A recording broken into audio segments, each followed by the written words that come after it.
আলাইকুম সুপ্রিয় শিক্ষার্থীবৃন্দ, আশা করি তোমরা ভালো আছো। করোনা ভাইরাসের এই মহামারী সময়ে আমরাও গণপ্রজাতন্ত্রী বাংলাদেশ সরকারের দিক নির্দেশনায় শিক্ষা মন্ত্রণালয়ের প্রদর্শিত নিয়মানুযায়ী বাংলাদেশের সকল শিক্ষা প্রতিষ্ঠান থেকে শিক্ষকদেরকে অনলাইনের মাধ্যমে শিক্ষার্থীদের সাথে যোগাযোগ রক্ষা করতে বলা হয়েছে এবং অনলাইনের মাধ্যমে ক্লাসের মাধ্যমে এই করোনা ভাইরাসকালীন সময়ে শিক্ষার্থীদের যে ক্ষতি হয়েছে সেই ক্ষতিটা কিছুটা পুষিয়ে দেওয়ার চেষ্টা করা হচ্ছে। তো গণপ্রজাতন্ত্রী বাংলাদেশ সরকারের সেই প্রদর্শিত নিয়ম অনুযায়ী বা দেখানো পথেই আমরা আজকে তেমন একটি অনলাইন ক্লাসের আয়োজন করেছি। আজকের ক্লাসের আমাদের আলোচ্য সূচি আজকের এই ক্লাসটি আমরা একাদশ এবং দ্বাদশ শ্রেণীর শিক্ষার্থী, পাশাপাশি নবম এবং দশম শ্রেণীর শিক্ষার্থীদের জন্য একটি ক্লাসের আয়োজন করেছি, যে ক্লাসটি তাদের জন্য খুবই মূল্যবান একটি ক্লাস হিসাবে পরিগণিত হবে। পাশাপাশি লক্ষ্য করা যায় যে আমরা যারা দৈনন্দিন জীবনে বানানের ক্ষেত্রে বিভিন্ন সমস্যার সম্মুখীন হই, বাংলা বানান করতে গিয়ে আমাদের যে বানানের একটি ভুল হয়ে থাকে, সেই ভুলটি সংশোধন করার ক্ষেত্রে আজকের এই ক্লাসটি খুবই গুরুত্বপূর্ণ ভূমিকা পালন করবে বলে আমরা মনে করি। তো আজকের আমাদের ক্লাসের সূচি রয়েছে নত্য ও সত্য বিধান। আসলে আমরা নত্য বিধান বলতে কি বলছি সেটা যেমন আমাদেরকে জানা দরকার, পাশাপাশি সত্য বিধানটাও আমাদের জানা দরকার। এটা যদি আমরা সঠিকভাবে জানতে পারি তাহলে আমরা বাংলা ব্যাকরণের বা বাংলা দ্বিতীয় পদের বা বাংলা ভাষা সম্পর্কে অনেক কিছুই জানতে পারবো। আসলে নত্য বিধান বলতে আমরা কি বুঝি? নত্য বিধান সম্পর্কে হচ্ছে এরকম: তৎসম বা সংস্কৃত শব্দের বানানে মূর্ধন্য ন এর সঠিক ব্যবহারের নিয়মকেই নত্যবিধান, পক্ষান্তরে মূর্ধন্য স এর সঠিক ব্যবহারের নিয়মকেই সত্যবিধান বলে। আমি আবারও বলছি, তৎসম বা সংস্কৃত শব্দের বানানে মূর্ধন্য ন এর সঠিক ব্যবহারের নিয়মকেই নত্যবিধান, পক্ষান্তরে তৎসম বা সংস্কৃত শব্দের বানানে মূর্ধন্য স এর সঠিক ব্যবহারের নিয়মকেই সত্যবিধান বলে। এই নত্য এবং সত্যবিধান কঠিন কোনো বিষয় নয়। শিক্ষার্থীরা যদি একটু মনোযোগ সহকারে ক্লাসে যদি একটু মনোযোগ সহকারে এই বিষয়গুলো শুনে বা বোঝার চেষ্টা করে, তাহলে আমি বিশ্বাস করি যে খুব অল্প সময়ের মধ্যেই বাংলা বানানের ক্ষেত্রে তাদের যে জটিলতা, বাংলা বানানের ক্ষেত্রে যে তাদের একটি সমস্যা, সেই সমস্যাটি খুব অল্প সময়ের মধ্যে কেটে যাবে বলে আমরা বিশ্বাস করি। তো এই নত্য এবং সত্য বিধানের বেশ কিছু রুলস বা নিয়ম রয়েছে, যে রুলস বা নিয়মগুলো আমাদেরকে ফলো করলেই যে কোনো সময় আমরা এই সমস্যা থেকে উত্তরণ লাভ করতে পারি। নত্য বিধানের রুলস নম্বর 1-এ আমরা খুঁজে পাবো, নিয়ম নম্বর 1-এ আমরা খুঁজে পাবো ও যে ট বর্গীয় ধ্বনির আগে তৎসম শব্দ সর্বদা মূর্ধন্য ন যুক্ত হয়। ট বর্গীয় শব্দের বা ট বর্গীয় ধ্বনির আগে তৎসম শব্দ, অর্থাৎ ট বর্গীয়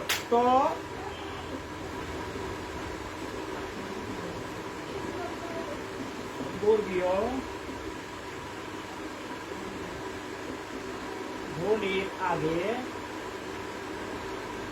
ট বর্গীয় ধ্বনির আগে তৎসম শব্দের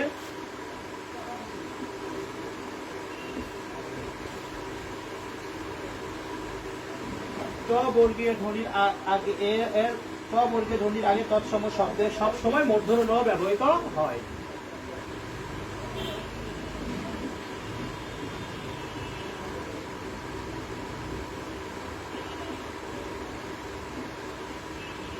সবসময় মূর্ধন্য ন ব্যবহৃত হয়। একটা বিষয় লক্ষণীয়, এই ট বর্গীয় ধ্বনির আগে যে বর্ণগুলো যুক্ত হবে, এই মূর্ধন্যটা মূলত যুক্ত ব্যঞ্জন। আমরা ট বর্গীয় ধ্বনি হিসেবে আমরা ধরতে পারি ট, ছ, ড, ঢ মূর্ধন্য, অর্থাৎ বর্গের প্রথম বর্ণটি ট এবং তার পরবর্তী চারটি, এই 5টি বর্ণ ট, ছ, ড, ঢ মূর্ধন্য, এটি যদি যুক্ত ব্যঞ্জনে গঠিত হয় তাহলে এর আগে সব সময় তৎসম শব্দে মূর্ধন্য যুক্ত হবে। যেমন আমরা খুঁজে পাচ্ছি ঘন্টা। এই ঘন্টা বানানে মূর্ধন্যটি ব্যবহার করা হয়েছে। কাণ্ড ইত্যাদি। এই ট বর্গীয় এই জায়গায় আমরা লক্ষ্য করতেছি যে এই ট রয়েছে এবং এর আগে যদি আমাদের লক্ষ্য করা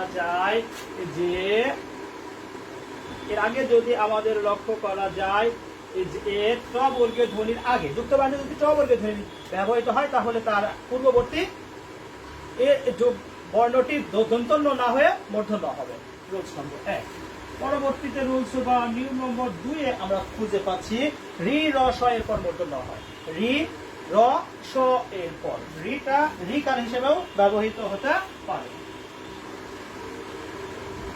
রি র মূর্ধন্য স, রি র মূর্ধন্য স এর পর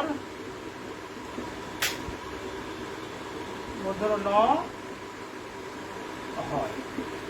যেমন আমরা কি বলেছি, প্রশ্ন মধ্যে রি র স এর পর মূর্ধন্য ন হয়। যেমন আমরা খুঁজে পাচ্ছি বর্ণ, তৃণ ইত্যাদি।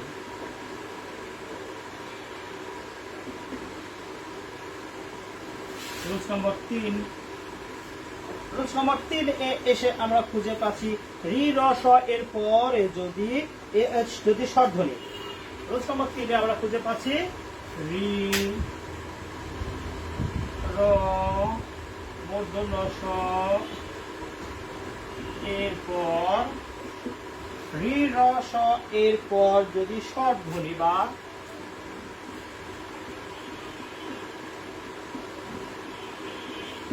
রি র স এর পর স্বরধ্বনি এ জ অন্তস্থ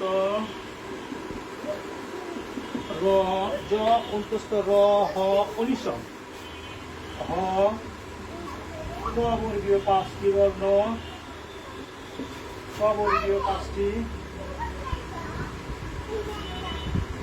বর্ণ, বর্গীয়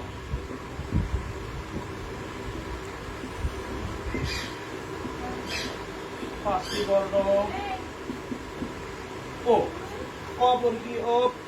বর্গীয় বর্ণ থাকলে রি র স এর পর স্বরধ্বনি জ অন্তস্থ র হ ক বর্গীয় 5টি বর্ণ, বর্গীয় 5টি বর্ণ, বর্গীয় 5টি বর্ণ থাকলে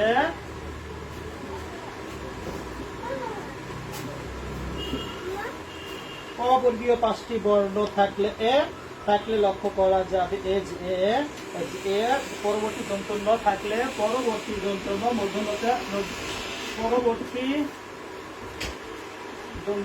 মূর্ধন্য হয়। মূর্ধন্য হয়। যেমন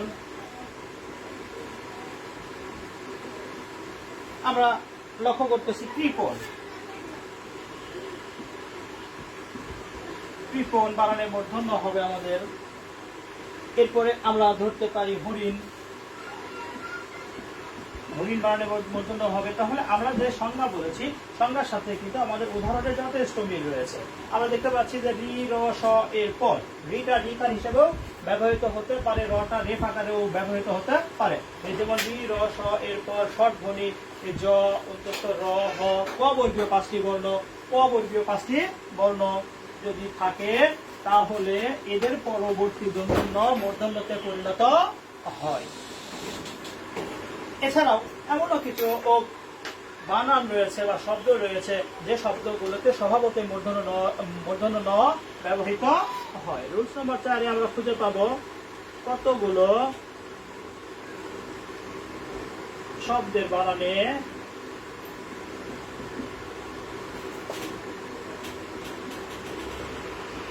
স্বভাবতই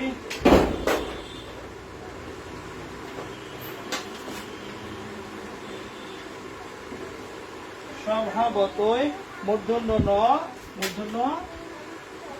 হয়। যেমন আমরা খুঁজে পাবো যে বাংলা ব্যাকরণে বা বাংলা ভাষায় এমনও কিছু শব্দ অস্তিত্ব খুঁজে পাওয়া যায় যে শব্দের বানানে স্বভাবতই মূর্ধন্য ন ব্যবহৃত হয়। যেমন চাণক্য মাণিক্য গণ, বাণিজ্য লবণ বন, বেনু বীণা কঙ্কন কণিকা, কণিকা কল্যাণ সরিত মণি, স্থান গুণ পূর্ণ বেনি, অনু বিপণী কণিকা। তো এই শব্দগুলোতে কিন্তু স্বভাবতই লক্ষ্য করা যাবে যে মূর্ধন্য ন ব্যবহৃত হয়েছে। আমরা উদাহরণের দিকে দৃষ্টি দিলে দেখতে পাবো, যেমন চাণক্য, মাণিক্য, বন, বাণিজ্য, লবণ, মন। অর্থাৎ আমরা যে কয়েকটি শব্দ লিখেছি প্রত্যেক শব্দের বানানেই কিন্তু মূর্ধন্য ন ব্যবহার করা হয়েছে, কোথাও দন্ত ন ব্যবহার করা হয়। এই জন্য আমরা নিয়মে বলে নিয়েছি যে কতগুলো শব্দের বানানে স্বভাবতই মূর্ধন্য ন ব্যবহৃত হয়। অর্থাৎ এই শব্দতে কোন নিয়মের মধ্যে না গিয়ে সরাসরি এগুলোতে মূর্ধন্য ন বসবে।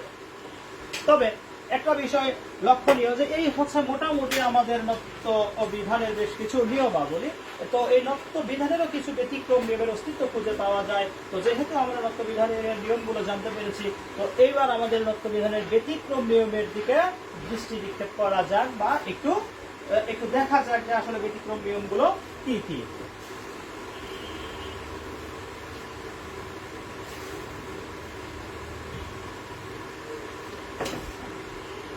তাহলে আমরা নত্যবিধানের নিয়ম শিখলাম, এখন ব্যতিক্রম।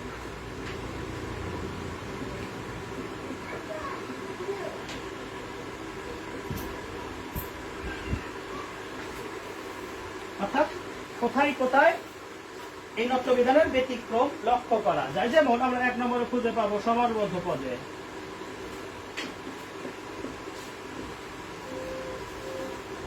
নত্যবিধান খাটে না।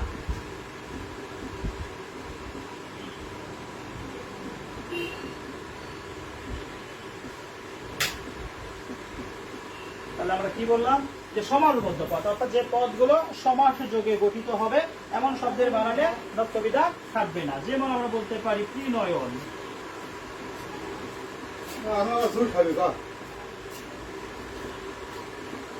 আমরা খুঁজে পাচ্ছি ত্রিনয়ন, ওনকে আমরা যেমন খুঁজে পাচ্ছি, পাশাপাশি আমরা খুঁজে পাচ্ছি সর্বনাম।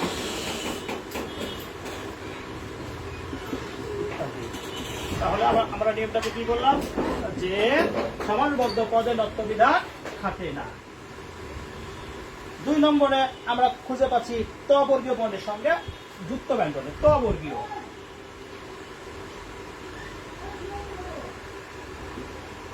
যে ত বর্গীয় বর্ণের সঙ্গে যুক্ত বর্ণের, ত বর্গীয় বর্ণের সঙ্গে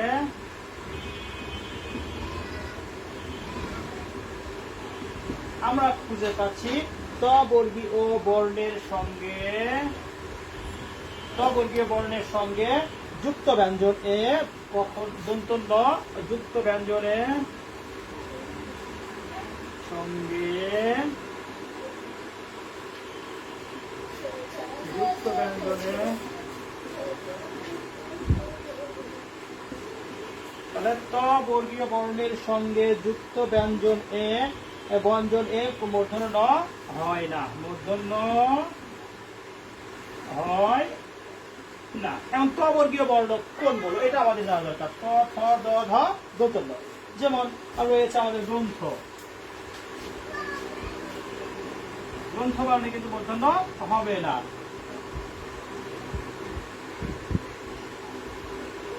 এরপর আমরা খুঁজে পাচ্ছি অন্ত। এই অন্ত, এই দন্ত নটা কিন্তু ত বর্গীয়, অর্থাৎ ত, থ, দ, ধ, দন্ত। এই ত বর্গীয় বর্ণের সাথে যুক্ত ব্যঞ্জনে কখনোই মূর্ধন্য হয় না, বরং কি হয়, দন্ত ন হয়। তো এই হচ্ছে মোটামুটি আমাদের নত্যবিধান। আশা করি শিক্ষার্থীরা তোমরা খুব ভালোভাবে বিষয়টি বুঝতে পেরেছ এবং এটা থেকে তোমরা ভালো কিছু শিখতে পারবে বলে আমরা প্রত্যাশা করি। পাশাপাশি আমরা এই প্রত্যাশা রাখবো যে যেহেতু দেশে করোনা ভাইরাস নামক একটি মহামারীর প্রাদুর্ভাব চলছে, কাজে এখন আমাদেরকে সবাইকে সাবধান থাকতে হবে, ঘরে থাকতে হবে, নিয়মিত হ্যান্ড স্যানিটাইজার, হ্যান্ড ওয়াশ বা সাবান দিয়ে হাত মুখ ধৌত করতে হবে এবং বাহির থেকে আগত মানুষের সংস্পর্শে যাওয়া যাবে না, বা যে সকল মানুষ এলাকা থেকে এসেছে তাদের সংস্পর্শে আমাদের যাওয়া যাবে না। পাশাপাশি এর লক্ষ্য রাখতে হবে যে যদি আমাদের নিকটাত্মীয় কেউ কোনো কারণে করোনা ভাইরাসে আক্রান্ত হয়, তাহলে সে যেন সরকার নির্দেশিত পন্থাগুলো অবলম্বন করে। আতঙ্কিত হওয়ার কিছুই নেই। করোনা ভাইরাস আসলে বাংলাদেশের প্রেক্ষাপটে প্রেক্ষাপটে ততটা মহামারী হিসাবে এখন পর্যন্ত আমাদের সম্মুখে প্রতিভাত হয়নি। তারপরেও আমাদেরকে সচেতন থাকতে হবে, আতঙ্কিত হওয়ার কিছু নেই। ঘরে থাকুন, সুস্থ থাকুন। আশা করি তোমরা সবাই ভালো থাকবে। আবারও পরবর্তী ক্লাসে পরবর্তীতে অন্য কোনো বিষয় নিয়ে আবার তোমাদের সাথে কথা হবে। সে পর্যন্ত ভালো থাকবে সবাই। সবাইকে আমার শুভেচ্ছা রইল।